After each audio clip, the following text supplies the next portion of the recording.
Introducing commandlets, snap-ins, aliases, and help. In this nugget, we're going to focus on how to really learn how to use PowerShell. In other words, what are some of the ways PowerShell gives you to make learning PowerShell possible and easier on your own? We'll start by looking at aliases and commandlets, and I'll show you how to find all the different commands in PowerShell. Just run get command. I'll show you how to ask Windows PowerShell for help, and we'll learn how to read that help so you can be more effective and really understand and figure out all of your capabilities inside the shell. We'll look at parameter prompting for when you forget to do something so that you know what it's doing when this occurs to you. And we will cover everything you could ever want to know about aliases, how to create them, how to share them with other people. We'll move on to talk about PS snap-ins, which is the way that PowerShell extends its functionality.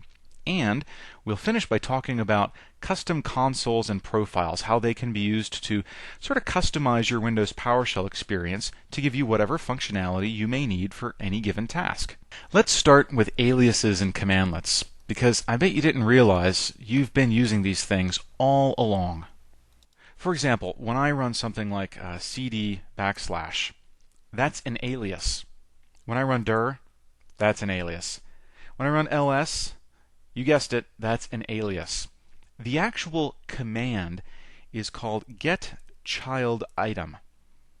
And you can see why you might want an alias or a nickname. Typing getChildItem over and over and over gets to be a little bit tiring.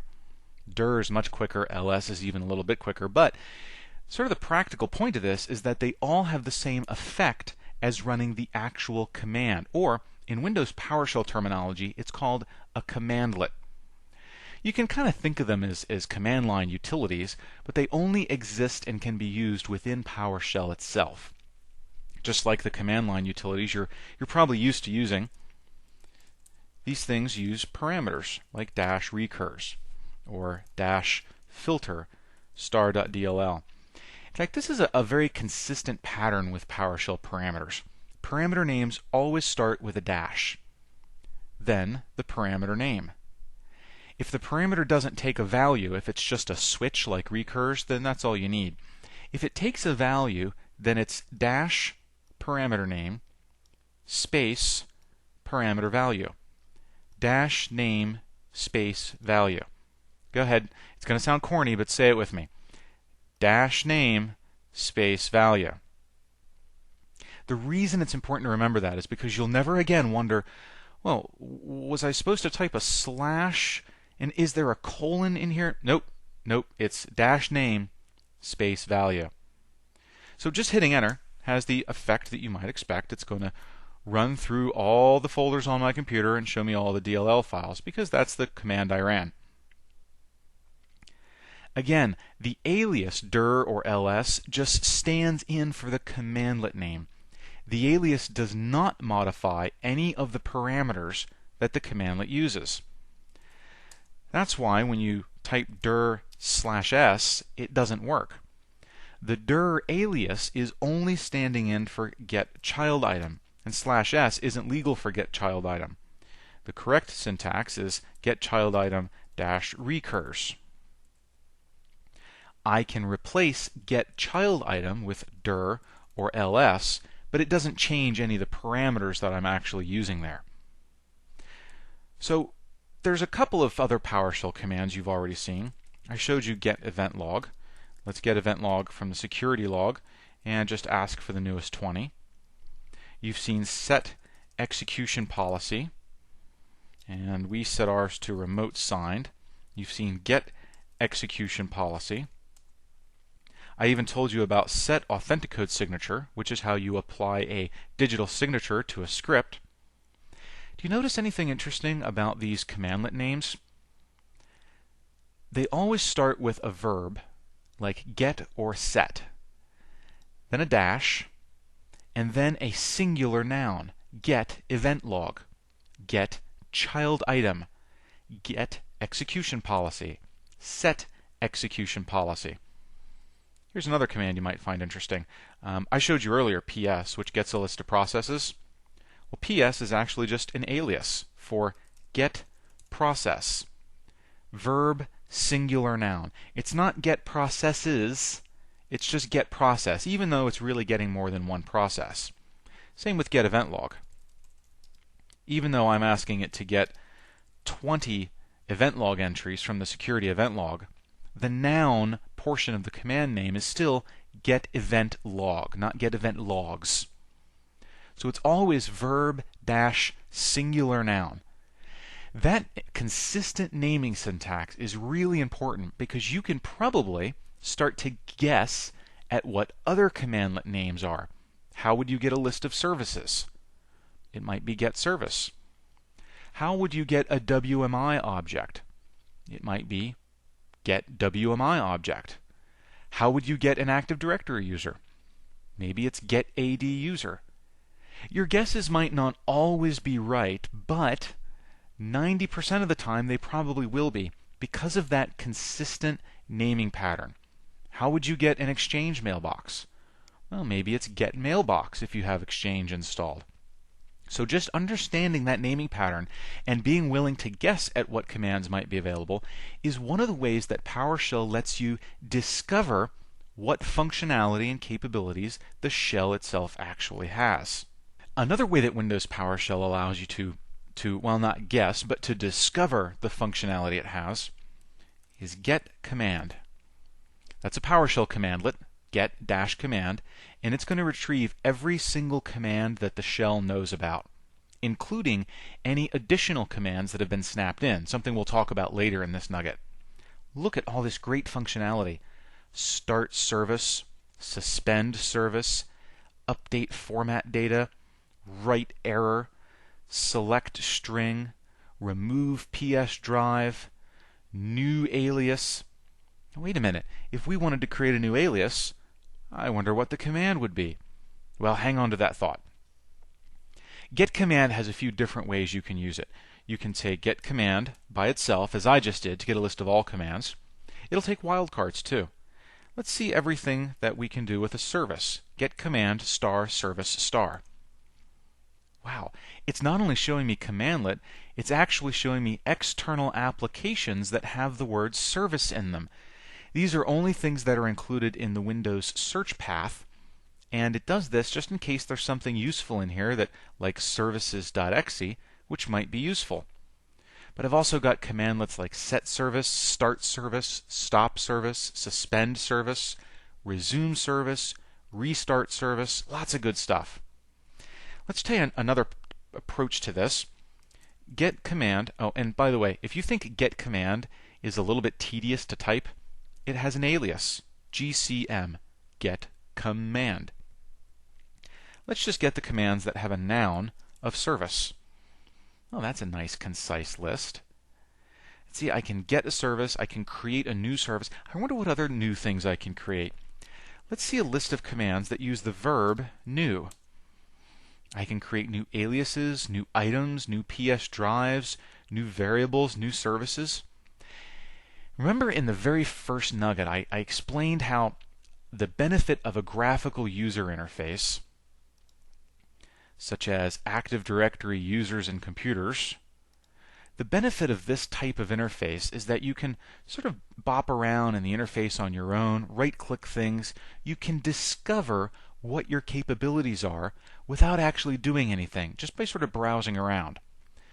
Well, a command line interface doesn't really have right-clicking and menus and icons, but get command does allow you to browse around and see what functionality you have.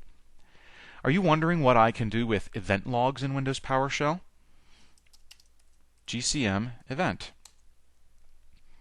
Get event log is the only built-in commandlet. Good to know. Maybe I was hoping for a commandlet that would let me create new event log entries, and I'm not seeing it here. So I don't have to spend a lot of time on Google searching around to find something that actually doesn't exist. Just by using get command, I can discover the shell's functionality for myself.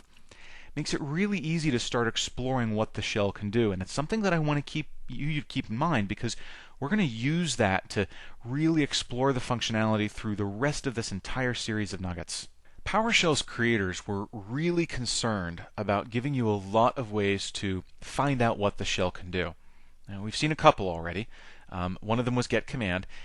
Here's another one I guarantee you'll like. I've used this dir command quite a bit, and I've added parameters like recurs, and I've added parameters like filter. And you may have wondered where I found those. Probably I've got a big reference book, 1,500 pages, laying right next to my computer. No, I don't. All of that is built right into Windows PowerShell.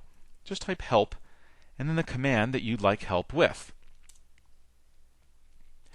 PowerShell shows me that the actual commandlet name is getChildItem. Remember that dir is just an alias. It's going to tell me everything I need to know about this command. Well, maybe not on this screen. See, this screen, the default help screen, is intended to be concise. Ideally to fit a good amount of information, a lot of reminders, a description, what the syntax looks like, to fit it all on a single screen. Maybe what I wanted to see are some examples of this in use. I'll ask for examples. And I get a few examples. Maybe I want to see more detailed help. Now I get a description of what each and every parameter is actually for, as well as some examples. Well, how much more can there possibly be? Let's ask for the full help. Now I get lots of information about every parameter, some extra notes, lots of examples, pages and pages of information.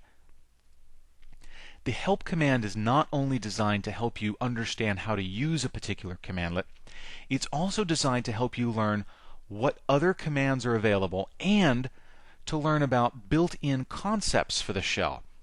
Type help by itself. This is a lot of information. There's help for all these aliases. There's help for all these commandlets. There's help for different providers. And then there's just these help files about aliases, about associative array, about redirection.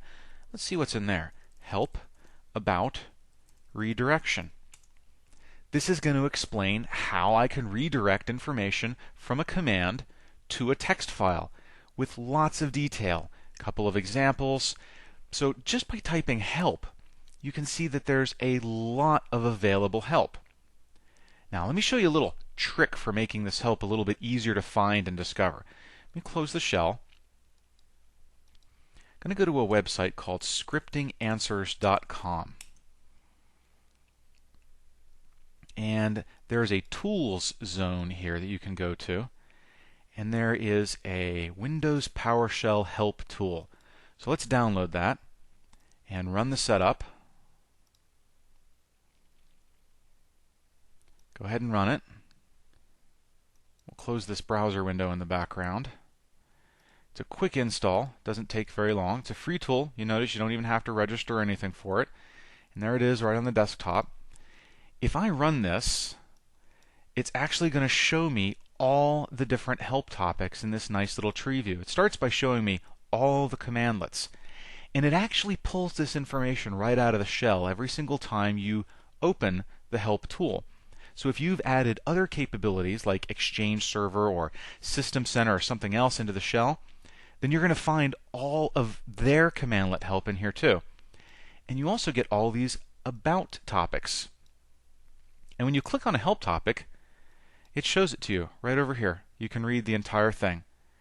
If it's a commandlet, it actually breaks down the syntax into the upper pane and then the complete help into the lower pane. So this is a great way to discover what Windows PowerShell can do for you. Once you're looking at that help, though, it's really useful to know what you're looking at. Here, let's pull back Windows PowerShell and ask for help on dir. Let's really break this syntax down. I see that the first parameter is called path, and because it is encased in these square brackets, I know that the parameter is optional. I can run this command without providing that parameter. If I do decide to use this parameter, the actual parameter name, -path, is also in square brackets. So I don't need to type -path. I've got a filter parameter, which is also optional, and if I choose to use it, the -filter portion, the name, is optional. There's an include parameter. If I want to use this one, I have to specify the dash include. Notice that the name is not included in square brackets. That means if I want to use this parameter, I need to specify a name. Let's get a little bit more detailed help on dir.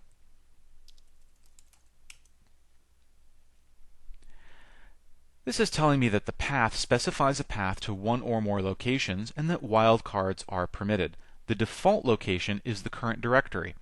So if I don't include the path parameter, it's going to get a directory of the current directory. That's interesting. Let's ask for more full help. Let's look at that path parameter again. It tells me that the path parameter is not required. If I don't specify the path parameter name, but I do want to specify a value, the value has to be in the first position. So let's take a look at some more. The filter parameter is not required, and if I do use it, I don't have to type dash filter, provided the value is in the second position. So here's sort of a full way to use dir. Dir path c program files dash filter star.dll. But I don't really have to include the dash filter or the dash path, so long as the parameters appear in the correct order. And I didn't have any DLL files in program files. Remember, I didn't tell it to recurs. There's lots more. So here's that command again. There's kind of another neat little trick about Windows PowerShell. I like putting the parameter names in sometimes because it kind of makes it a little bit more visually obvious what's going on. I don't have to remember, okay, the first one is this and the second one is that. But I don't always want to type the whole thing. Well, you only have to type enough of the parameter name so that PowerShell can tell which parameter you're talking about. There's no other parameter that starts with -pa.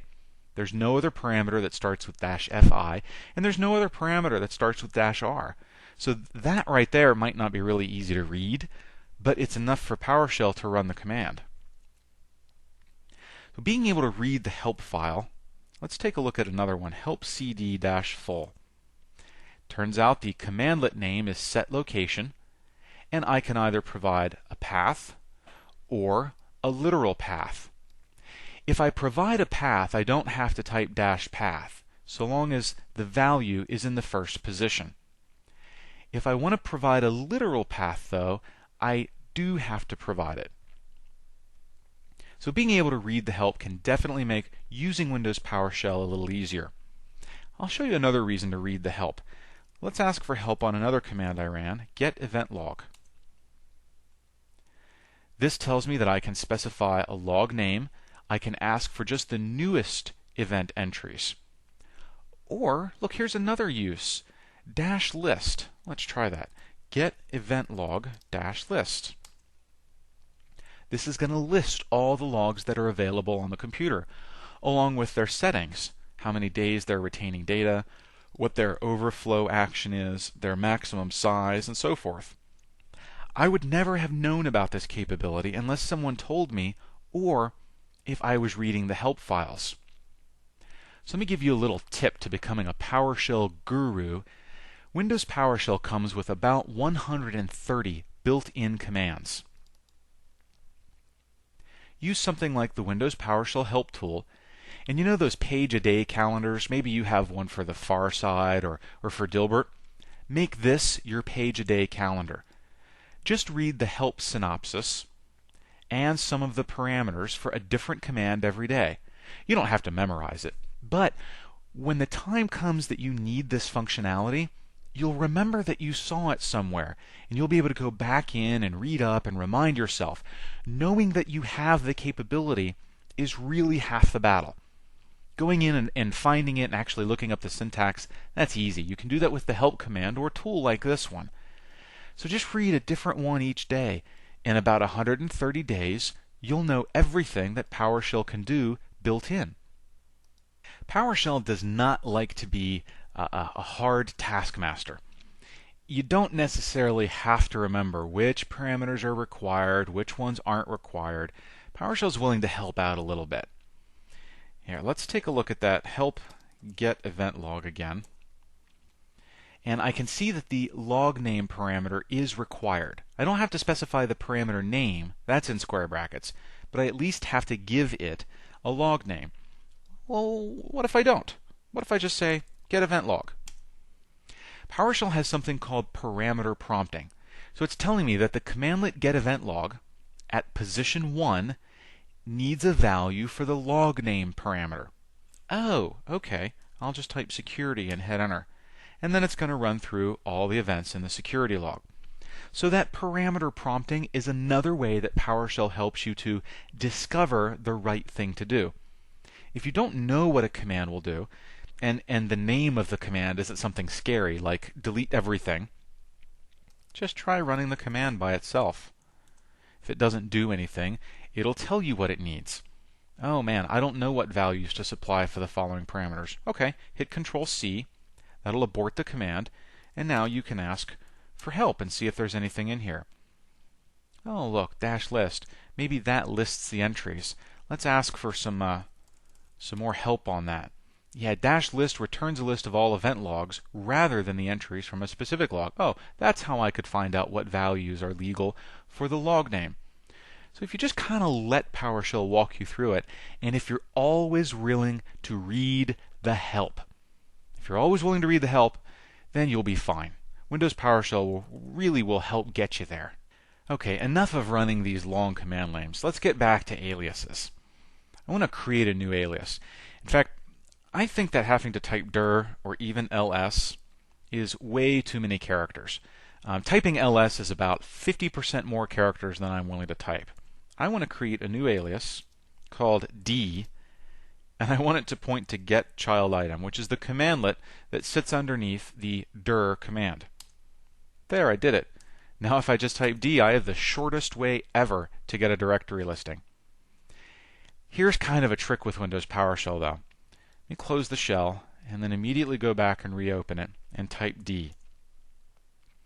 See, every time you create a new alias, it goes away as soon as you close the shell. Man, so what the heck good is that? Well, here's kind of a couple of tricks. Let's create a new alias. Again, d, set it to get child item. And let's create another one. New alias gel for get event log. So now I can type gel security. That kind of sounds funny, gel security. If I want to see the aliases in the system, I can run get alias, and there's my new d and gel at the end. If you remember though, Windows PowerShell has an alias drive, so I can just get a dir of the alias drive to get the same thing. There's a couple other interesting commands. Export alias to aliases. Let's just call it XML. It's probably an XML file. I don't know for sure, and the file name extension honestly doesn't matter. Okay, so that exported all those. Let's make sure it created a file. Yep, there it is, aliases.xml, 4,500 bytes, nice and small. And now let's go into the alias drive. Now, how would I delete an item from this drive? Well, how would I delete an item from any drive? Del, gel. Get a directory listing, they're gone. Typing d does no good. Type gel does no good, so I definitely deleted them. Let's close the shell, reopen it so we're starting from scratch. Import alias, aliases.xml. Oops, that's not what I named it. It was out in my root folder. Import alias, aliases.xml. Now I got a lot of errors here, and it said that the alias is not allowed because an alias with the name CLS already exists.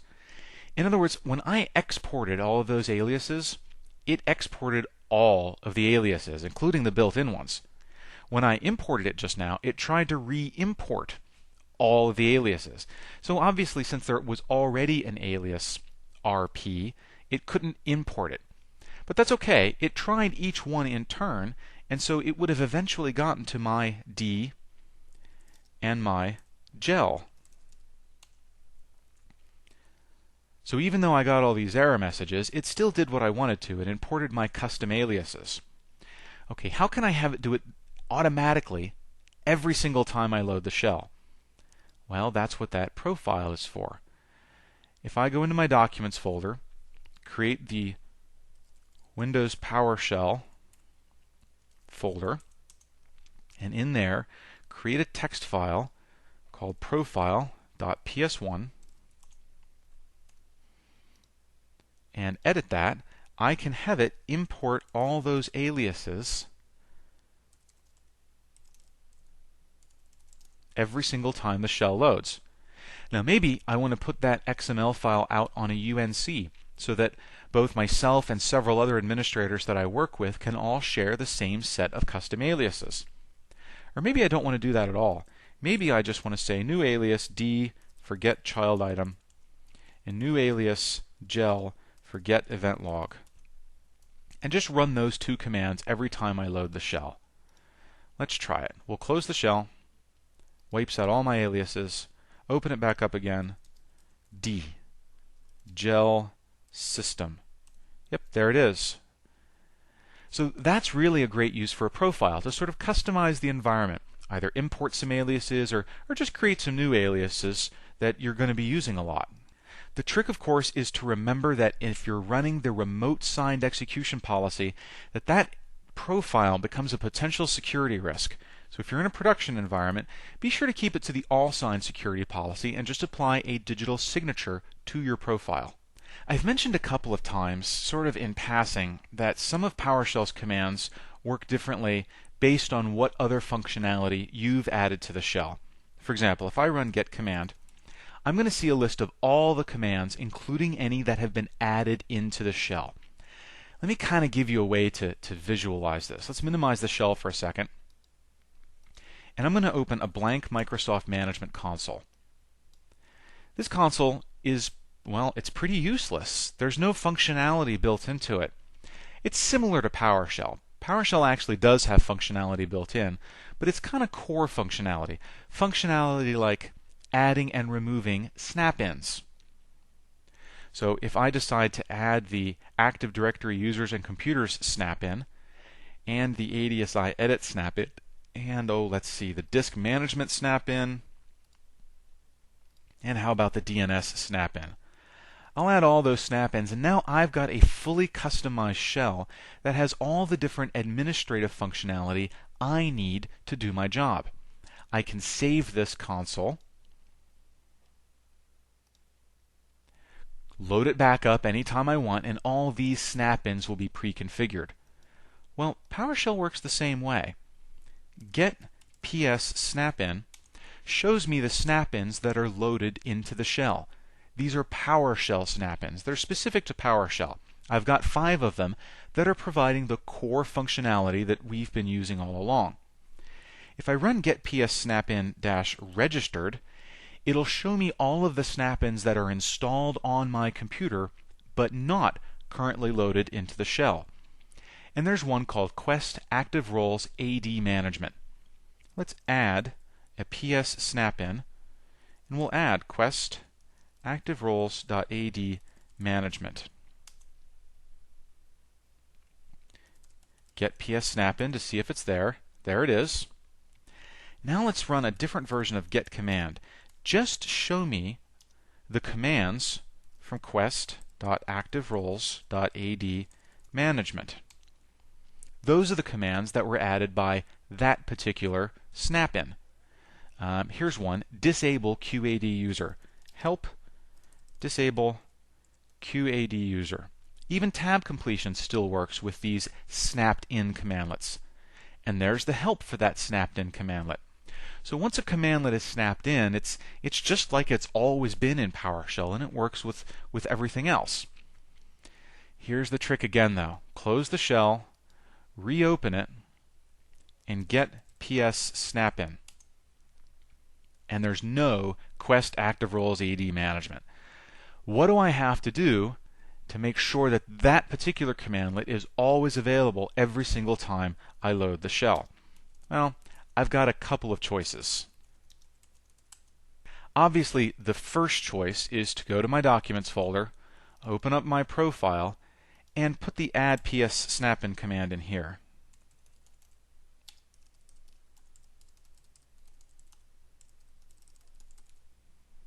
Save that, and from now on, every time the shell runs, it'll execute this command.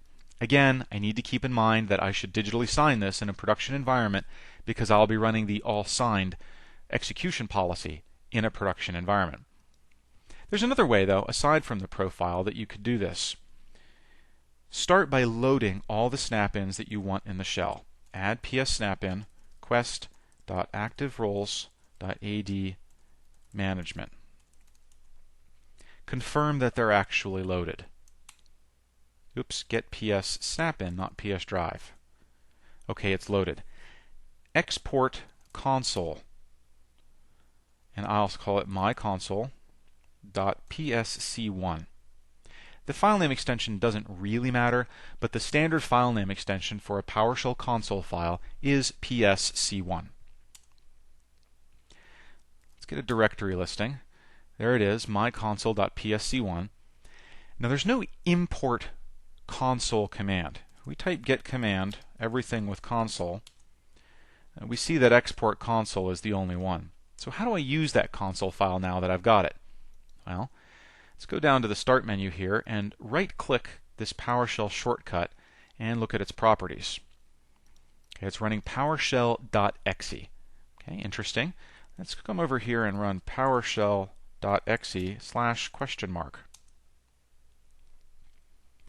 Lots of different command line parameters, including one called -ps console file. So I can modify my snap-in to say -ps console file c myconsole.psc1. That will load the shell with that console file, and that console file tells it what snap-ins I want loaded. Very much like the MMC console file that I created, which tells the MMC what snap-ins I want to appear in the console every time I load it. Now, because I've already put this snap-in add into my profile, I'm not going to modify the shortcut. Instead, let's just close the shell, reopen it, let the profile do its job, get ps snap-in, and there it is. So it actually did load from my profile. So you've got a couple of ways that you can have the shell customized to do whatever you want and have whatever functionality you need every single time you load it up. In this nugget, we looked at commandlets, ps snap-ins, aliases, and help. We started with aliases and commandlets, which are the really core components of Windows PowerShell's functionality. We looked at get command, which is a way that you can find all the commands that PowerShell has available for you. We learned how to ask Windows PowerShell for help, and we learned how to read that help once we got it. We learned about parameter prompting, which is how PowerShell makes sure that any required parameters of a command are always included. We learned all about aliases, how to create them, share them with other people, everything. We learned about ps snap-ins, the way that PowerShell adds both ps drive providers and commandlets into the shell to extend the shell's functionality. And finally, we learned about custom consoles, which lets you create your own PowerShell console that has all the snap-ins you might want. And we also looked at how profiles can be used to give you sort of a similar customized shell experience. I hope this has been informative for you, and I'd like to thank you for viewing.